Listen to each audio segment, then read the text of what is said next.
Berlin's Communist Congress transforms itself into a parliament and chooses burly Wilhelm Pieck, Germany's Communist #1, as president of the new East German state. That night, Berlin echoes again to the rhythm of the jackboots. As with all the trappings of the police state, East Zone Germans stage a so-called spontaneous demonstration. On the Nazis' old stamping ground, Unter den Linden, Berliners see a show that rivals Hitler's best.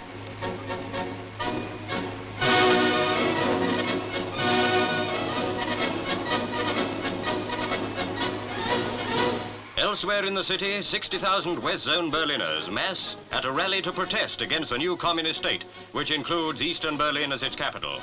The split is now complete, and anti-communists demand the inclusion of Western Berlin in the Western state. In that Western state, the armies of the Atlantic Pact powers join in the biggest military exercises since the end of the war. In the villages of Westphalia, it's 1945 all over again. Tanks of the famed 7th Armored Division rumble down the same country lanes that their elder brothers traversed only 4 years ago. In a 4-day-long maneuver, termed Exercise Agility 2, 60,000 troops of the occupying powers prove the effectiveness of the Atlantic Pact.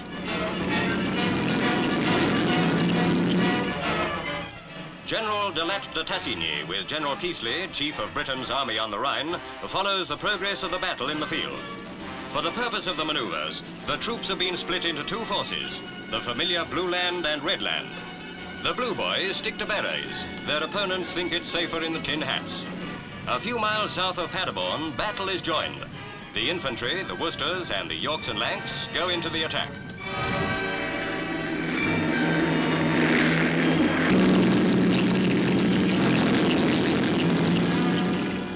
War Minister Shinwell joins the men of the 5th Royal Tank Regiment as the armor of Red Land and Blue Land move up in support of the infantry.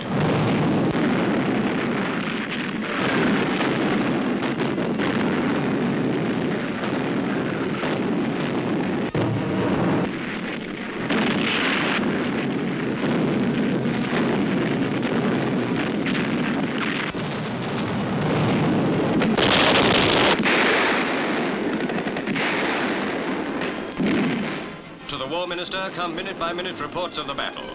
Moving across the wide open fields, Red Land forces come under heavy fire.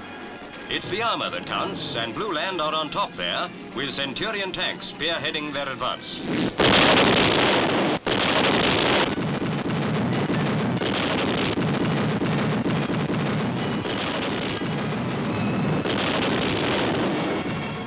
The first prisoners fall to Red Land, whose headquarters are raided by men from the 2nd Parachute Battalion.